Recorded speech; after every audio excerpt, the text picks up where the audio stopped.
হে কি, জল নেই? জল শেষ হয়ে গেল নাকি? এই জানো তো, গ্রামের সব জলাশয়ের জলস্তর না নেমে গেছে, পুকুরও শুকিয়ে গেছে, কুয়োতে জল অনেক নিচে চলে গেছে। কি যে হবে কে জানে। এই বছর তো বৃষ্টি হয়েছে কম, তার উপর মানুষজন জল ব্যবহারের চেয়ে নষ্ট করে বেশি। দেখি, মহারাজকে বলতে হবে।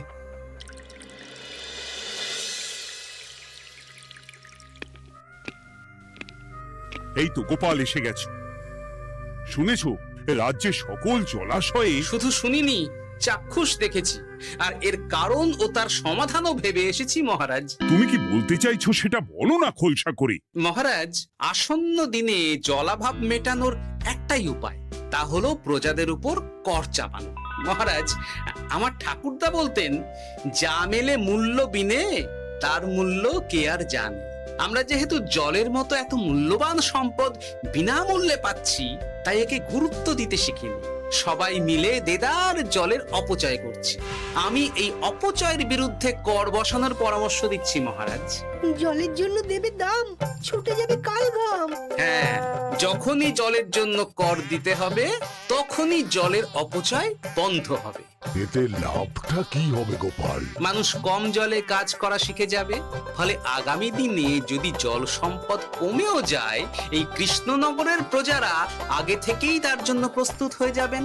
কিন্তু আমি আমার প্রজাদের কাছ থেকে জলের দাম নেব গোপাল? না মহারাজ, কর বাবদ যে অর্থ উপার্জন হবে, তার সাথে আপনার দান মিলিয়ে রাজ্যের মধ্যে একটা বিরাট কৃত্রিম জলাধার বানানো হবে। বাহ বাহ বাহ! যেখানে বৃষ্টির জল সংরক্ষণ করা যাবে মহারাজ। এতে সারা বছর ধরে আর কোনো জলের অভাব থাকবে না মহারাজ। গোপালের প্রস্তাব বড় ভালো লেগেছে। আগামী দিনে ইতিহাসে এই কর্মযজ্ঞের কথা লেখা থাকবে বলেই আমার বিশ্বাস। আর তাই আমি গোপালকে এই মুহূর্তে 50টি স্বর্ণমোহর উপহার দেব বলে ঘোষণা করছি। সাধু সাধু সাধু।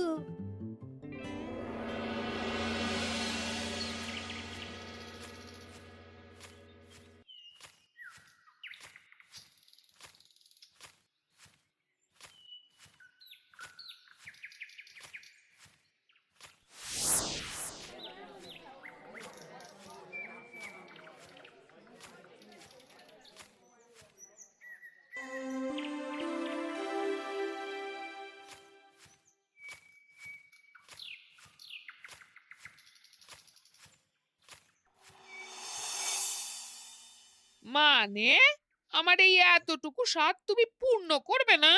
আমি কি নিজের জন্য চেয়েছি নাকি? সবই তো পাবে তোমার মেয়ে আর জামাই। হ্যাঁ, সে বুঝেছে গিন্নি, তাই বলে এতগুলো মুদ্রা আমি খরচ করতে পারবো না। পারবে না? আমি তাঁতির বাড়ি থেকে মেয়ে জামাইয়ের জন্য কয়েকটা শাড়ি আর ভালো পাঞ্জাবি কিনে একটু পাঠাবো। কিন্তু এখন আমার কাছে অত মুদ্রা নেই গিন্নি, পরে পেলে আমি ঠিক তোমার স্বাদ পূরণ করব। আবার বাজে কথা বলার জায়গা পাও না তুমি। এতক্ষণ কোথায় ছিলে গো?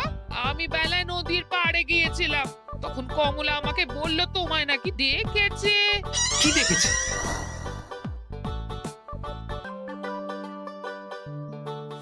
কোথায় গেল? এত বড় মুদ্রা থলে কি হাওয়াতে উবে গেল নাকি? এই রে, এ তো মহা ঝামেলা। কখন কে যে গিন্নিকে খবর দিচ্ছে সেটা টেরও পাইনি। বলি মুখে কুলু পাটলে যে বড়, বলি রাজা মশাইয়ের কাছ থেকে যে এত রোজগার করো, সেই মুদ্রা যায় কোথায়? আহ, কানের মাথা খেও না তো। আমি কি তোমার কোনো কিছুর অভাব রেখেছি? বলো একবার। খাওয়া পড়া কোনো কিছুর তো কোনো খামতি নেই তোমার। মানছি রাখোনি, কিন্তু তাই বলে আমিও তোমার স্ত্রী, তোমার গিন্নি গো, গিন্নি, তাই না? আমার তো জানার অধিকার আছে নাকি যে তোমার উপার্জনের অর্থ করি সব কোথায় যাচ্ছে? জানবে জানবে, সব জানবে। এখন কিছু খেতে দাও দেখি, পেটে ছুঁচোয় ডন বৈঠক মারছে। না, এরপর থেকে আর মহারাজের কাছে উপহার পেলে ওইভাবে খোলা হাটের মধ্যে দিয়ে আসা যাওয়া করা যাবে না।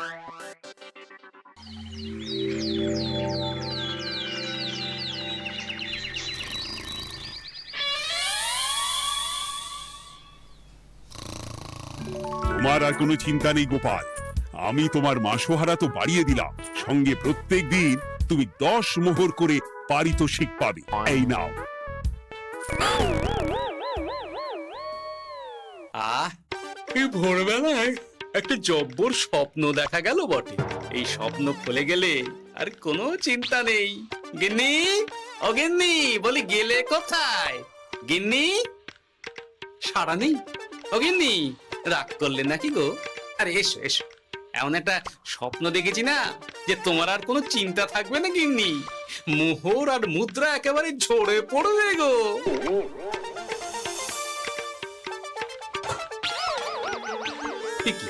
এইসব ফলাহার সাজিয়ে রেখে গেল কোথায় গিন্নি? নিজের বাপের বাড়িতে তো যাবে না, কেউ নেই সেখানে। মেয়ের বাড়ি গেল নাকি? না, মেয়ের বাড়িতে তো গিন্নি যায় না। তাহলে না না, খালি পেটে এত ভাবতে পারছি না। আগে মুখ হাত ধুয়ে এসে কিছু খেয়ে নি, তারপর দেখি গিন্নি কোথায় গেল। না, গিন্নিকে তো কোথাও দেখলাম না। গেল কোথায়? যাকে আগে রাজবাড়িতে তো যাই, ফেরার সময় না হয় আবার খোঁজ নেব, ততক্ষণে ফিরেও আসতে পারে।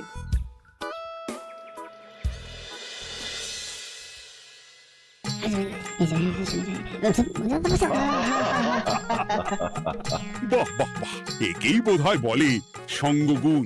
অনেকদিন এত হাসি নিয়ে। যা বলেছেন মহারাজ। হাসির চোটে পেটে ধরছে খিল। কর্তা আর গিন্নিতে দেখছি রয়েছে অনেক মেল। কি গিন্নি, তুমি এখানে কি করছো? একই গোপাল, তুমি রাজসভায় এলে যে বড়। তুমি নাকি রাজসভার কাজ থেকে অবসর নিতে চেয়েছো? হ্যাঁ, এই কথা কে বললো মহারাজ? এই তো উনি বললেন। বলি আমি আবার কি করব? তুমি আমায় একটা কাজ দিলে আর সেটা আমি করব না বলো? আমি তোমায় কাজ দিলাম? কি কাজ? বাবা গোপাল, তুমি কি আকাশ থেকে পড়লে নাকি? তুমি তো তোমার গিন্নিকে বলে পাঠিয়েছো যে তুমি আর রাজসভার কাজে যোগ দিতে চাও না। তোমার নাকি আর কাজে মতি নেই, তুমি বিশ্রাম চাও। এই রে, গিন্নি দেখি ভয়ঙ্কর চাল দিয়েছে। আমার নামে রাজসভায় এসে এইসব বলেছে।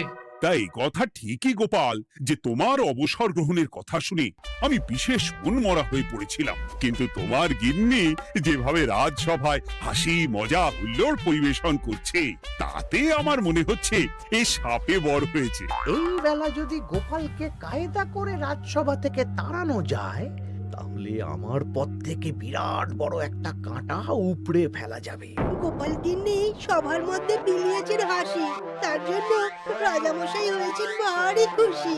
হ্যাঁ গোপাল, তাই আমি ঠিক করেছি তোমার স্থানে আমি তোমার গিন্নিকেই বহাল করব। হ্যাঁ, তোমার সঙ্গে ঘর সংসার করে ওর বুদ্ধি বেশ খোলতাই হয়েছে, সেটা বোঝাই যাচ্ছে। এছাড়াও আমাদের অনেক পরামর্শ দিয়ে সাহায্যও করতে পারবে। তাছাড়া উনি মহিলা বলে অন্দরমহলেও যেতে পারবেন, রানীমাও খুশি হবেন বলেই তো আমার বিশ্বাস। কি গোপাল গিন্নি, তোমার এই কাজ করতে কোনো আপত্তি নেই তো? আপত্তি কেন থাকবে মহারাজ? আমি ধন্য আপনি আমায় এত বড় সম্মান দিচ্ছেন বলে। এ তুমি আমার কত বড় সর্বনাশ করলে গিন্নি। তুমি কিনা শেষে আমার চাকরিটাই খেলে। এটা গোপালের জন্য বড় ভালো হলো, তাই না? কোনো কাজ করতে হবে না, কিন্তু রোজগার আগের মতোই থাকবে। অবসর আর উপার্জন একসাথে। না হে গোপাল, তুমি আর এখানে কাঁচু মাচু মুখে দাঁড়িয়ে না থেকে নিজের বিশ্রামে ব্যাঘাত ঘটিও না। আমাকে সবার কাজ শুরু করতে দাও।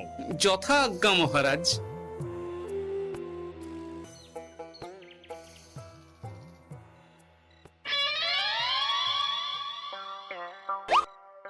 মানে মহারাজ সমস্যার সমাধান করতে দিয়েছেন তোমাকে, আর তার উত্তর দেব আমি?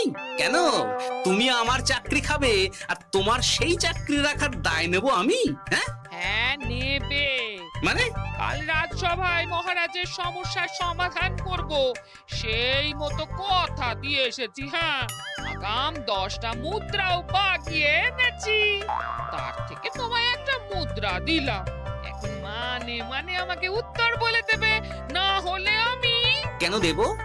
আমি পাবো একটা মুদ্রা, আর তুমি আমার কাছে উত্তর জেনে নিয়ে সেটাই বলে পাবে 9 মুদ্রা। কিছুতেই না।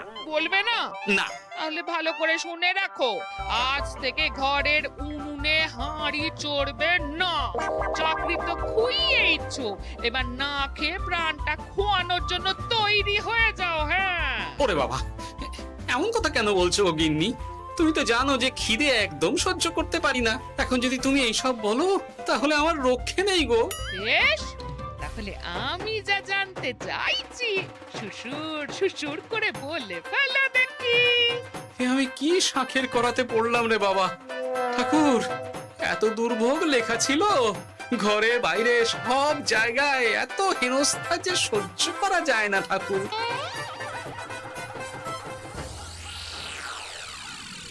একেই তো বলে গো গিন্নি, মেঘ না চাইতেই জল।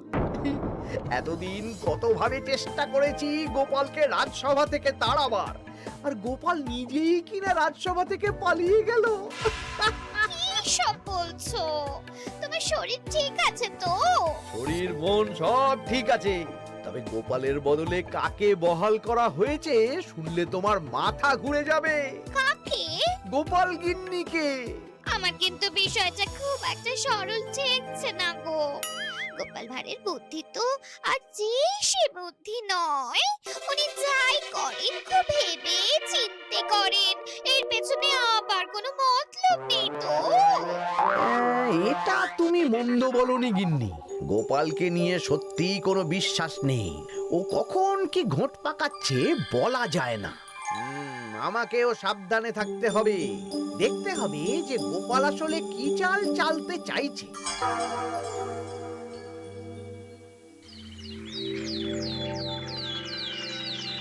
হ্যাঁ গোপাল গিন্নি, এই একটাই প্রশ্ন আমায় সারা রাত ধরে জাগিয়ে রেখেছে। মানুষ মরে ভূত হয়, ভূত কি মরে? তাহলে ভূত মরলে কি হয়? ইয়ে মানে মহারাজ, এই প্রশ্নের উত্তর আমার আজকে দিতে ইচ্ছে করছে না। হ্যাঁ, আমি না হয় আপনাকে আগামীকাল এই প্রশ্নের উত্তর দেব, ঠিক আছে? হ্যাঁ, গাছ থেকে পড়ে গেলে জাপটে ধরে ডালকে, আজকের প্রশ্নের উত্তর উনি দেবেন কালকে। না হে গোপাল গিন্নি, তা হয় না। এই প্রশ্ন আমাকে সারা রাত বিচলিত করেছে। আবার যদি আজকেও এই প্রশ্নের উত্তর না পাই, তাহলে তো আবার একটা নিদ্রাহীন রাত আমাকে কাটাতে হবে। ইয়ে মানে আমি বলছিলাম কি মহারাজ, গোপাল গিন্নি তো সদ্য এই কাজে বহাল হয়েছে, তাই তাকে তো একটু সময় দেওয়া দরকার নাকি? কিন্তু প্রশ্নের উত্তর না পেলে যদি মহারাজের শরীর খারাপ হয়, তার দায় কে নেবে মন্ত্রী মশাই? এই রে, এখন আমি কি করব? এ তো মহা বিপদে পড়লাম দেখছি। আচ্ছা মহারাজ, ঠিক আছে ঠিক আছে, আমি এই প্রশ্নের উত্তর দেব, কিন্তু আমার না একটু সমস্যা আছে। খোলা হাওয়াতে গিয়ে না দাঁড়ালে আমার ঠিক মাথা খোলে না, তাই বলছিলাম। তাই না হয় যাও, হাওয়া খেয়ে এসে মাথাটা খোলতাই করে নাও, কিন্তু এই প্রশ্নের উত্তর আমাকে আজকেই দিতে হবে। হ্যাঁ, উফ, এই যে কি সমস্যা! সারাদিন ঘরে বসে থেকে থেকে তো আমার সারা গায়ে বাদ ধরে গেল। সেই সকাল বেলা আমাকে ফলাহার করিয়ে দিয়ে গিন্নি তো চলে গেছে রাজবাড়িতে চাকরি করতে। এদিকে আমার যে পেটে কিচ্ছুটি নেই, তার কি হবে? মহারাজ দোকানে গিয়ে যে ভালো মন্দ খাবো তারও উপায় নেই, তাহলেই তো কাঁড়ি কাঁড়ি খরচা। না, একবার দেখি তো উনুন ধরিয়ে অন্তত ভাতটা চাপাতে পারি কিনা, তাহলে গিন্নির ওই হাঁড়ি না চড়ার হুমকির হাত থেকে অন্তত বাঁচা যাবে।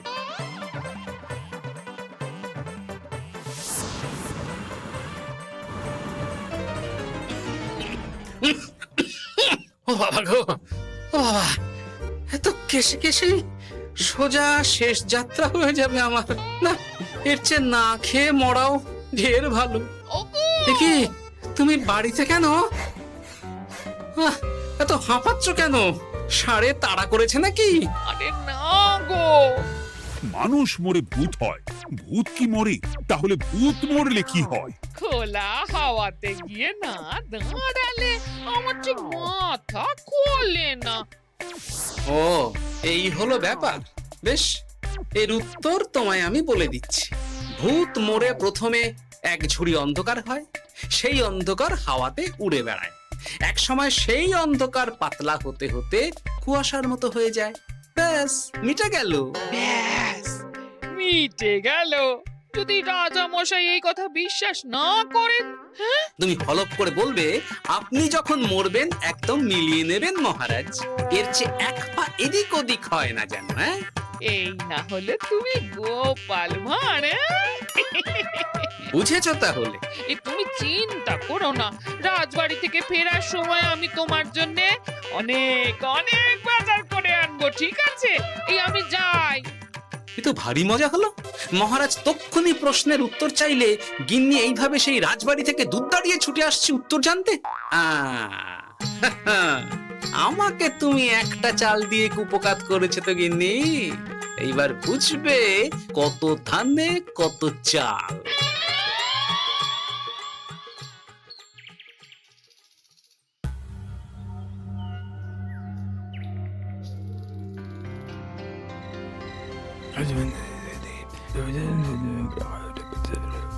বুঝেছিস তো তোর কাজটা? খুব বুঝেছি গোপাল দাদা। নেই, এবার লেগে পড় দেখি।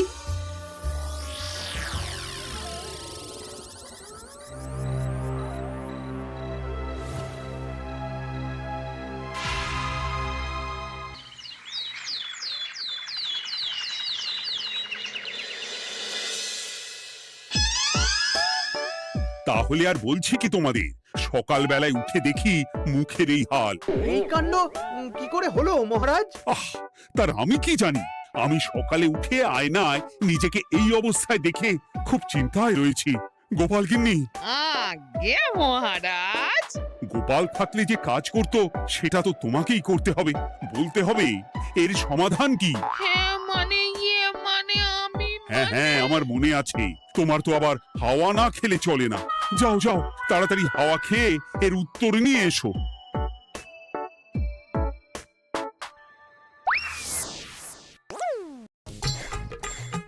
এই জন্য তুমি এত দূর ছুটে এলে গিন্নি? মহারাজকে বলবে যে তিনি যেন আজ রাতে চাদরটা মুখে ভালো করে মুড়িয়ে ঘুমোন, তাহলেই মিটে যাবে। এই রং চলে যাবে আর নতুন করে কিছু হবেও না।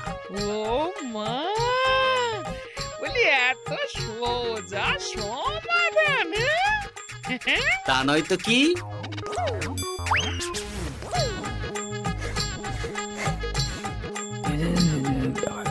কাল সারা রাত আকাশে একবার দেখলাম চাঁদ উঠেছে, আর একবার দেখলাম ঘোর অমাবস্যা। এর কারণ কি? একই রাতে দুই তিথি হয় কি করে? মানে আর একটা সমস্যা। হ্যাঁ, এটা আগে বললেই তো হতো মহারাজ।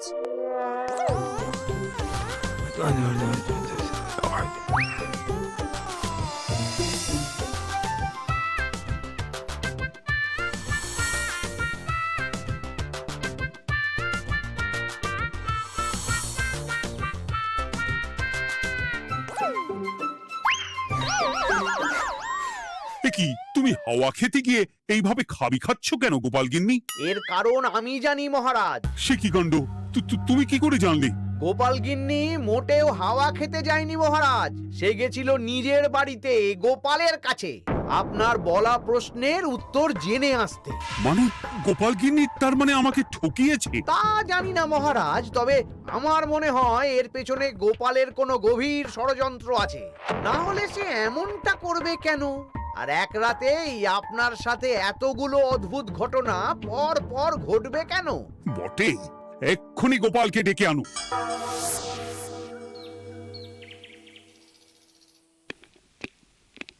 না মহারাজ, আমি সত্যি অবসর চেয়েছিলাম, আর তাই আমার গিন্নি আপনার কাছে এসে বলেছিল। ওর কোনো দোষ নেই মহারাজ।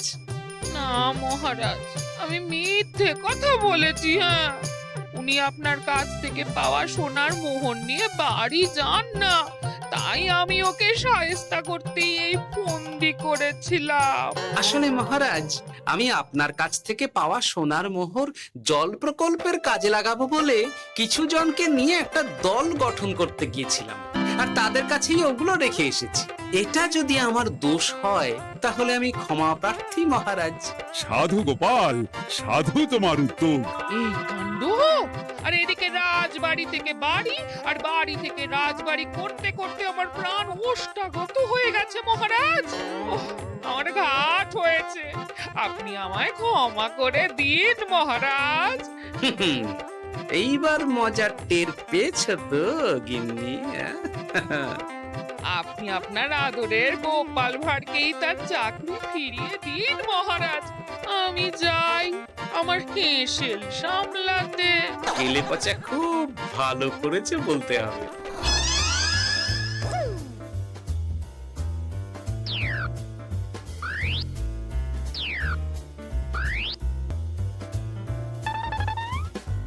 তবে মহারাজ, অমাবস্যা পূর্ণিমা সব আমার বুদ্ধিতেই কেলেপচা করেছিল। আপনার ওই মুখের রং, ওটি একটি বিশেষ রং যার আয়ু একদিন, তাই ওটা এমনিই মিলিয়ে গেছে। হ্যাঁ, সেই বরং ভালো। তুমি তোমার গিন্নিকে নিস্তার দাও গোপাল। তাছাড়া আমিও আমার গোপালকে ছেড়ে আর থাকতে পারছি না। যথা আজ্ঞা মহারাজ। আমারও যে আর এই অবসর ভালো লাগছে না মহারাজ। গোপাল ছাড়া রাজসভা যে লাগে ফাঁকা ফাঁকা, তাই তো আবার চাকরিতে তাকে বহাল রাখা।